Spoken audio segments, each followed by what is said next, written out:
প্রথমে গুরুত্বপূর্ণ শিরোনামগুলি একবার শুনে নিই। যুদ্ধ পরিস্থিতিতে রাজ্যগুলিকে জরুরিকালীন ক্ষমতা প্রয়োগের নির্দেশ পাঠালো কেন্দ্র। কোনো রাজ্যের ওপর নতুন শিক্ষানীতি চাপিয়ে দেওয়া যাবে না, জানালো সুপ্রিম কোর্ট।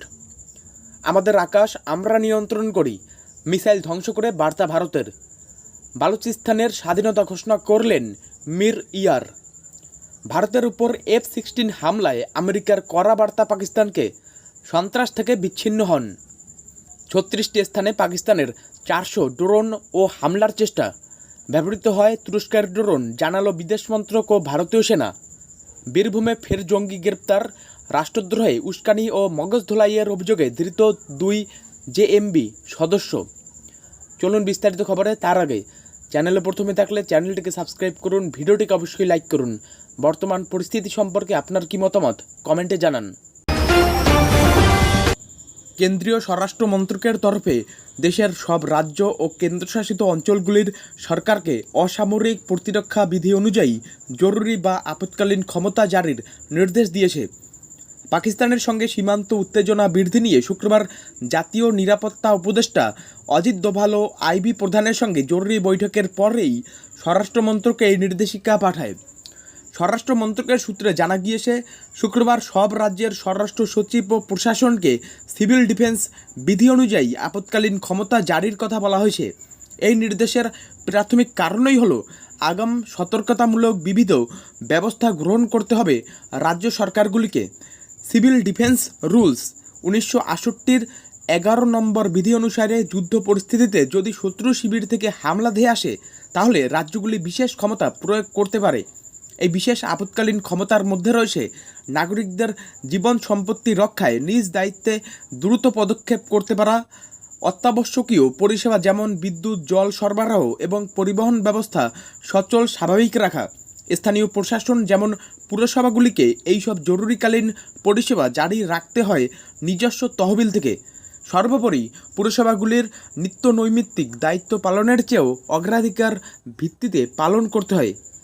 এই বিধিতে রাজ্যগুলিকে অতিরিক্ত ক্ষমতা দেওয়া আসে এ বিষয়ে যে হামলা হলে রাজ্য সরকারগুলি নিজের দায়িত্বে বাসিন্দাদের জীবন ও সম্পত্তি সুরক্ষায় ব্যবস্থা নিতে পারে।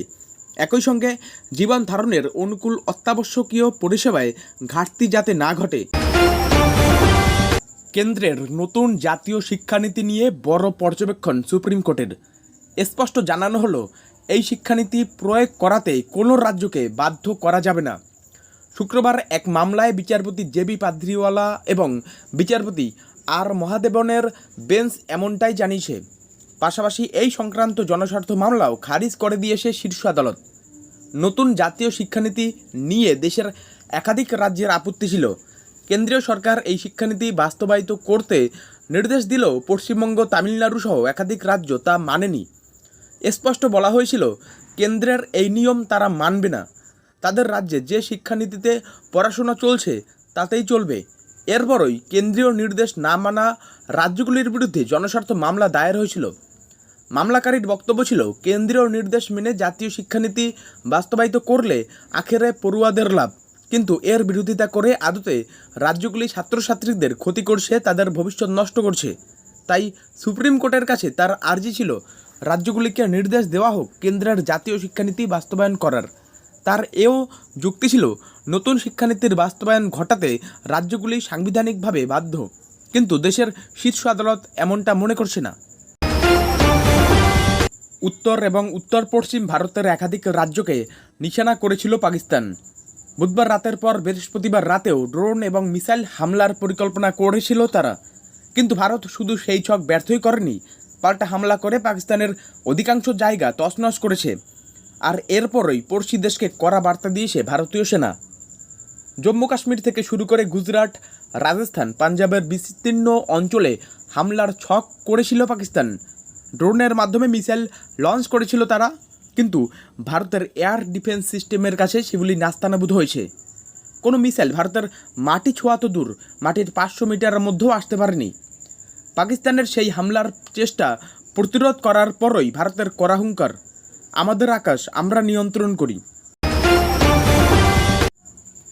একদিকে ভারত পাক যুদ্ধে, আর সেই পরিস্থিতিতেই পাকিস্তানের পশ্চিমের জেলা বালুচিস্তান তাদের স্বাধীনতা ঘোষণা করেছে।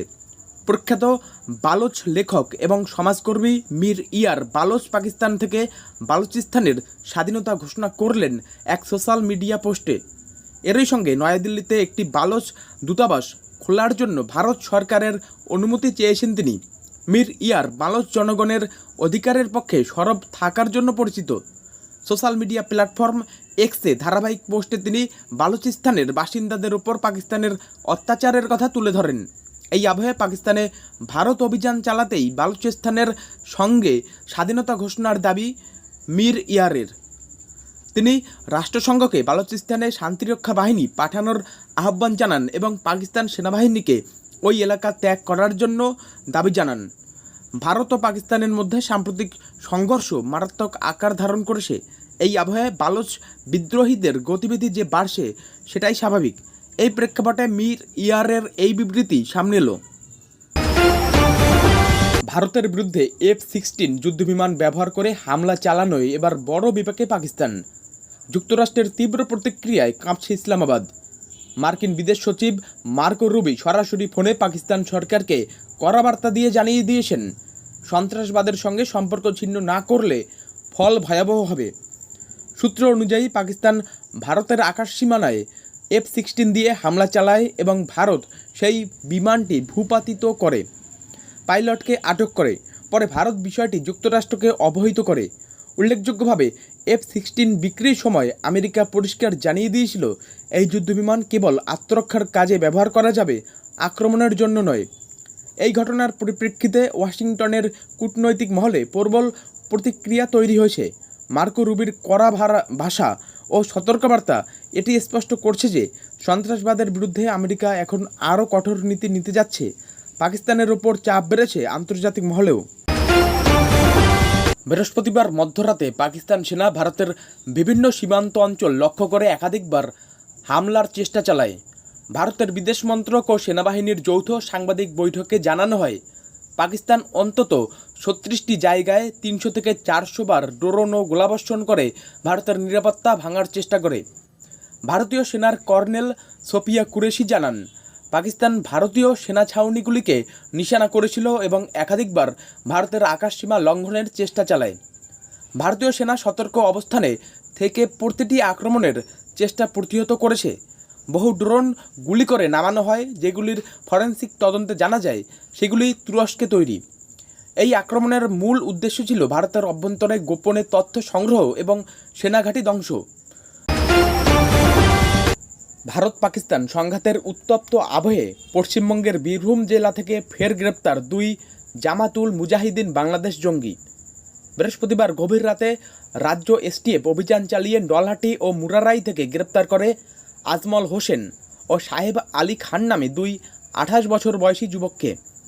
তদন্তকারীদের দাবি, ধৃতদের কাজ ছিল মুসলিম তরুণদের মগজধোলাই করে রাষ্ট্রের বিরুদ্ধে উস্কানি দেওয়া এবং ধর্মীয় বিভেদ তৈরি করে জঙ্গি নেটওয়ার্কে নিয়োগ।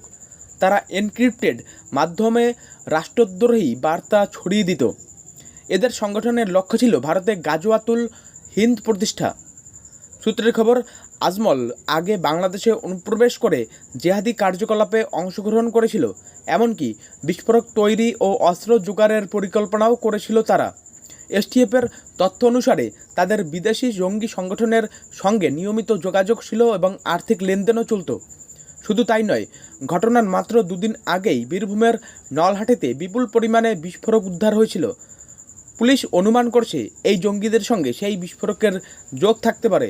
বিস্ফোরণ ঘটলে সিউড়ি, রামপুরহাট, বোলপুর শহরগুলো ধ্বংসস্তূপে পরিণত হতে পারত।